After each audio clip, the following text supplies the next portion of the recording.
We hereby start with the name of Allah Almighty, who is the most beneficent and merciful. My name is Muhammad Ali, and you're watching Professor Online Pakistan. Today we will be studying circulatory system in human. Let's start it. Firstly, we must know why there is the need of circulatory system. Dear students, you will agree that in रोज़मर्रा मामलात में हम मुख्तलिफ़ काम जो है वो सरंजाम दे रहे होते हैं, जिसके लिए हमें मुख्तलिफ़ न्यूट्रिएंट्स, फूड या मटेरियल की ज़रूरत होती है, और ये ज़रूरत हमें सेलुलर लेवल पे भी होती है, ऑर्गन लेवल पे भी होती है. उसके साथ साथ हमें एक ऐसे सिस्टम की ज़रूरत भी है कि जिसमें में जो फाजिल मादे हैं उनको मुख्तलिफ़ हिस्सों से कलेक्ट करके एक्सक्रीशन पॉइंट तक लाया जाए ताकि वो जिस्म के हिस्सों से बाहर निकल सकें.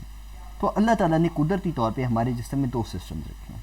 One is circulatory system and second one is lymphatic system. इसके तीन पार्ट्स हैं. सर्कुलेटरी सिस्टम के मेनली तीन पार्ट्स हैं. वन इज़ ब्लड यानी खून, दूसरा हार्ट यानी दिल, और तीसरा ब्लड वेसल्स, खून की शरियानी, जिनकी मदद से ब्लड जो है उसको एक जगह से दूसरी जगह लेके जाया जा सके. आइए इनको अब डिटेल से देखते हैं. ब्लड, जहाँ तक कंपोजिशन ऑफ ब्लड का ताल्लुक है, ये स्पेशलाइज्ड बॉडी फ्लूइड है जो कि कनेक्टिव टिश्यू है. कनेक्टिव टिश्यू का मतलब ये है कि ये जिस्म के मुख्तलिफ हिस्सों को आपस में जोड़ रहे हैं, और एक एवरेज शख्स में जो ब्लड की मिकदार है वो 5 से 6 लीटर के करीब होती है. और अगर हम बॉडी के वेट के लिहाज से देखें, इसका बॉडी वेट जो है वो तकरीबन 1/12 है, यानी कि हमारे जिस्म का 12वां हिस्सा बनता है. बॉडी वेट के लिहाज से ये जिस्म का एक कम हिस्सा हो सकता है, लेकिन इम्पॉर्टेंस के लिहाज से ये जिस्म के अहम तरीन कनेक्टिव टिश्यूज़ में से एक है. जहाँ तक इसके हिस्सों का ताल्लुक है, बेसिकली जो आपका ब्लड है that is compose of two parts. One is blood plasma and the second one is blood cells.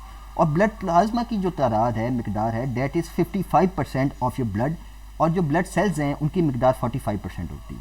Composition of blood को इस चार्ट की मदद से समझा जा सकता है. बेसिकली जैसा कि हमने डिस्कस किया कि प्लाज्मा जो है that is a liquid portion of the blood. ये पानी वाला हिस्सा है आपके ब्लड का, और इसमें तकरीबन 55% जो है आपके ब्लड का ये हिस्सा बनाता है. और जहाँ तक इसके फंक्शन का ताल्लुक है, बीइंग लिक्विड, ये कैरी करता है ब्लड सेल्स को, इम्पॉर्टेंट ब्लड प्रोटीन को, हार्मोन्स को, सॉल्ट्स को, एक्सेट्रा. एक्सेप्ट दिस, दूसरा जो पार्ट हमने डिस्कस किया, 45% जो आपका ब्लड है दैट कंसिस्ट ऑफ सेल. इनमें रेड ब्लड सेल्स जो हैं that are more abundant in number, यानी कि इनकी तादाद जो है वो सबसे ज़्यादा है आपके ब्लड प्लाज्मा में, और इनको एरिथ्रोसाइट्स भी कहते हैं. और जहाँ तक इसके स्ट्रक्चर का ताल्लुक है, they are biconcave in nature. आप यहाँ पे देख सकते हैं ये जो रेड कलर के आपको सेल्स दिखाई दे रहे हैं, that are red blood cells, ये बाइकनकेव हैं, यानी कि दोनों तरफ से ये मुड़े हुए हैं, और ये शक्ल में डिस्क की सूरत जो है उसमें दिखाई देते हैं. और इसमें न्यूक्लियस अवेलेबल नहीं होता, और इसमें कंटेन करता है, इसका तकरीबन 95% जो हिस्सा है that is based on haemoglobin. Dear students, haemoglobin को you may consider haemoglobin as a horse carrying oxygen और कार्बन डाइऑक्साइड. यानी कि हीमोग्लोबिन जो है, इनको HB भी कहते हैं, they are responsible for carrying oxygen throughout the body. और जैसे कि हमने डिस्कस किया कि इसकी अबंडेंस जो है that in the blood plasma is highest. 1 cubic millimetre में इसकी जो मिकदार है, इसके सेल्स की मिकदार जो होती है वो 50 लाख के करीब होती है. और जहाँ तक इसके फंक्शन का ताल्लुक है, transport oxygen and small amount of carbon dioxide. यानी कि अगर आप में रेड ब्लड सेल्स अवेलेबल ना हों, you will not be able to carry oxygen to the different parts of the body, और ultimately that will be cost. On the other hand, जो दूसरे इंपॉर्टेंट आपके खुलिए हैं in the blood stream that are white blood cells, इनको leucocytes भी कहते हैं. ये दो टाइप्स के होते हैं, granular and agranular. Granular ऐसे सेल्स जिनके साइटोप्लाज्म में ग्रैन्यूल्स अवेलेबल होते हैं, छोटे छोटे दाने मौजूद होते हैं. और दूसरे ए ग्रैनुलर्स होते हैं, यानी कि उनमें दाने मौजूद नहीं होते, उनका साइटोप्लाज्म जो है दैट इज़ क्लियर. इनमें न्यूक्लियस अवेलेबल होता है, और they are quite larger in size as compare to red blood cells.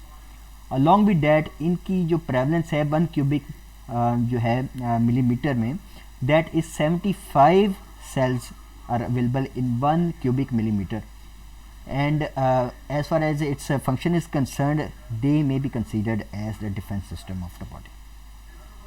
ये बेसिकली रोल प्ले करते हैं as a defence system in different ways, जैसे कि ये इंगल्फ करते हैं ऐसे पार्टिकल्स को that they may consider may be harmful for the body, कि वो बॉडी को नुकसान ना पहुंचा सके। ऐसे पार्टिकल्स को इंगल्फ करते हैं, रिलीज़ करते हैं एंटीकोगुलेंट्स यानी खून को जमने नहीं देते। अलॉन्ग विद डैट ये प्रोड्यूस करते हैं एंटीबॉडीज़। और डियर स्टूडेंट्स, आप जानते हैं कि एंटीबॉडीज़ जो हैं they are the bodies force जो कि काम करती है अगेंस्ट एंटीजन। एंटीजन जो है ऐसे पैथोजेंस या पैरासाइट्स हो सकते हैं जो कि बॉडी में डिजीज़ कॉज करते हैं, उनके ख़िलाफ़ फोर्स जो है अल्लाह ताला ने कुदरती तौर पे आपके ब्लड में एक ऐसी फोर्स जो है वो क्रिएट की है जो कि उनके ख़िलाफ़ जो है वो एक्टिव रहती है और आपके बॉडी को मुख्तलिफ़ किस्म की बीमारियों और कम्प्लिकेशन से बचाती है। इसके अलावा आपकी बॉडी में प्लेटलेट्स होते हैं, ब्लड का जो तीसरा बड़ा कंपोनेंट है दैट इज़ प्लेटलेट्स। और प्लेटलेट्स जो है basically they may not be considered as cells, they are the fragments of bone marrow. Bone marrow cells का जो के फ्रेगमेंट्स होते हैं जिनको मेगा कैरियोसाइट्स भी कहते हैं, और इनकी प्रेवलेंस जो है 1 क्यूबिक मिलीमीटर में जो है वो दैट इज़ 250,000 यूनिट्स। और they are involved in blood clotting. आप बेहतर जानते हैं कि स्टूडेंट्स के जो डेंगू के पेशेंट्स होते हैं उनमें आमतौर पे जो है वो प्लेटलेट्स की कमी जो है वो वाक़या हो जाती है। यही वजह है कि उनमें जो ब्लड क्लॉटिंग है वो नहीं हो पाती, और एक्सेसिव लॉस ऑफ ब्लड की वजह से जो उन पेशेंट्स में जो है फर्दर कॉम्प्लिकेशन जो है वो क्रिएट हो सकती हैं। So all 3 of these cells are playing a very important part in the human body. The second part of a circulatory system is heart. Human heart is basically a muscular organ responsible for pumping blood. It works as a pump. जैसा कि आपके घर में जो है वो पानी का पंप अवेलेबल होता है, उसका काम होता है पानी को पंप करना, उसको मुख्तलिफ उसको टैंकी तक सप्लाई करना, मुख्तलिफ नलों तक सप्लाई करना। इसी तरह जो आपके जिस्म में मौजूद हार्ट है इसका काम भी जो है to pump the blood to the distant part of the body even at a cellular level. जहाँ तक इसकी prevalence है ये basically located है in between your lungs and the middle of your chest cavity under your breastbone. अल्लाह ताला ने कुदरती तौर पे जैसा कि हार्ट जो है इसके मसल जो है वो कॉन्ट्रैक्ट और रिलैक्स करते हैं, इनकी प्रोटेक्शन के लिए ख़ास किस्म की मेम्ब्रेन जो है वो बनाई है विच इज़ कॉल्ड पेरिकार्डियम। और पेरिकार्डियम के साथ अल्लाह ताला ने इसको फर्दर प्रोटेक्ट करने के लिए पेरिकार्डियम यानी कि हार्ट की मेम्ब्रेन, हार्ट के मसल्स के दरमियान एक ख़ास किस्म का फ्लूइड, लुब्रिकेंट फ्लूइड जो है वो पैदा किया, that is called pericardial fluid, जो कि हार्ट को रगड़ की कुव्वत से डैमेज होने से बचाने में एक अहम किरदार अदा करता है।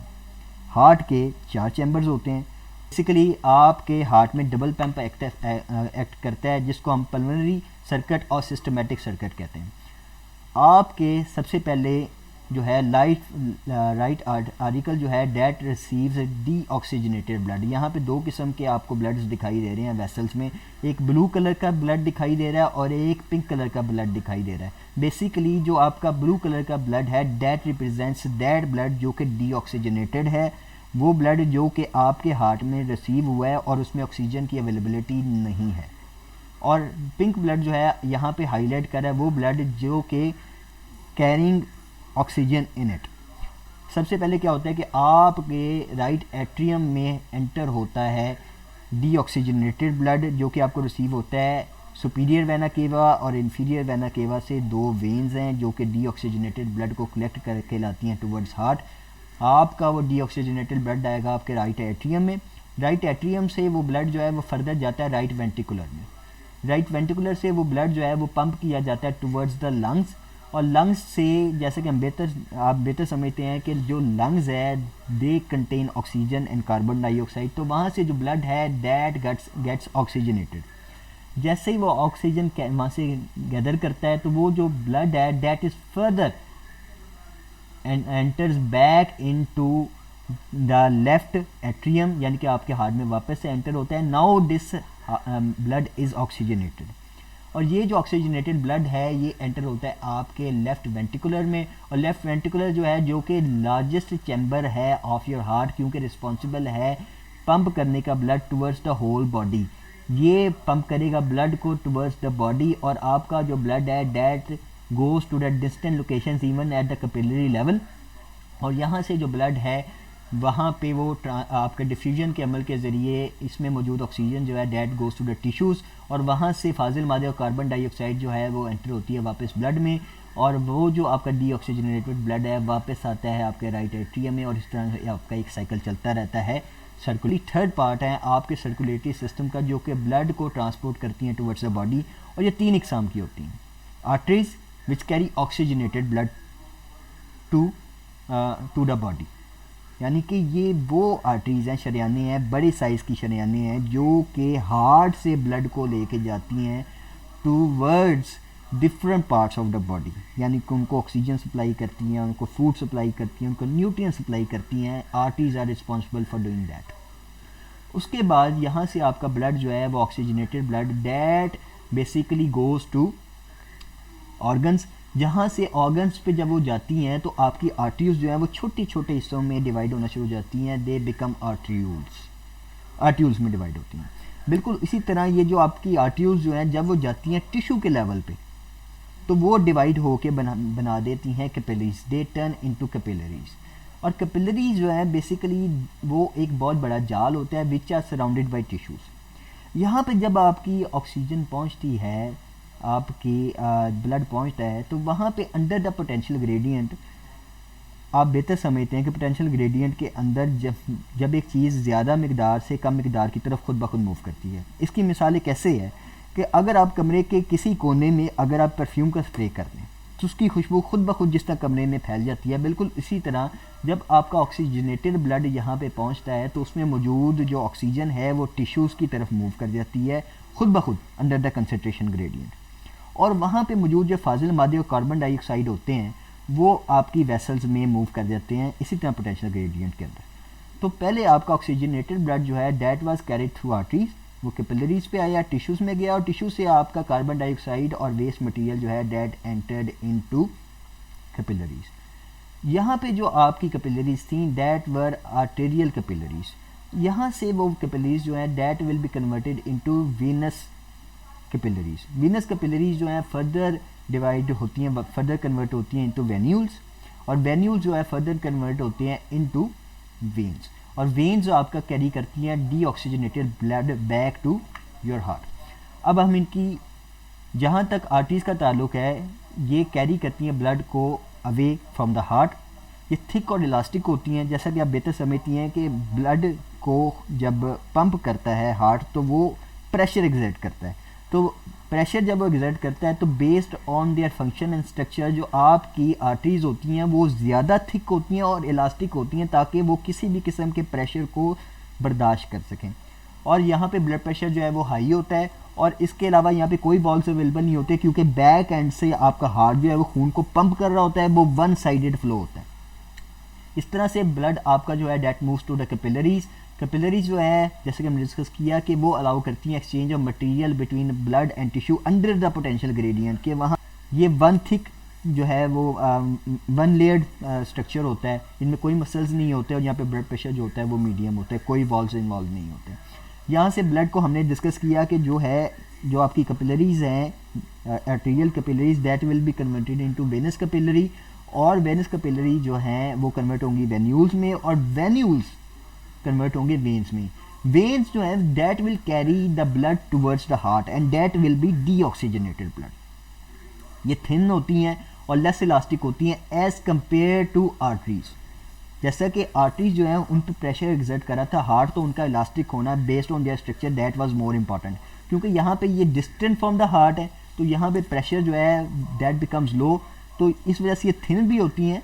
और इसके अलावा इनमें एक वॉल्व्स भी मौजूद होते हैं। हमने डिस्कस किया है कि आर्टरीज में कोई वॉल्व्स नहीं होते, लेकिन आपकी वेन्स में फ्लैप्स होते हैं, वॉल्व्स होते हैं, जिनका मकसद ये होता है कि आपका जो ब्लड है, क्योंकि प्रेशर बैक एंड से कम हो गया हार्ट की जानिब से जो वो प्रेशर एग्जर्ट कर रहा था, तो देयर इज़ अ पॉसिबिलिटी कि आपका जो ब्लड है वो बैक फ्लो कर, तो बैक फ्लो से बचने के लिए कुदरती तौर पर अल्लाह ताला ने सिस्टम रखा है कि वो जो ब्लड है वो वापस ना जाए, वहाँ पे वॉल्व्स भी अवेलेबल होते हैं at the level of your veins. Thank you very much for your active listening. Like, share and subscribe professor online, ताकि ऐसी आने वाली आपको इन्फॉर्मेटिव वीडियोस मिलती रहें कीजिएगा। Thank you very much.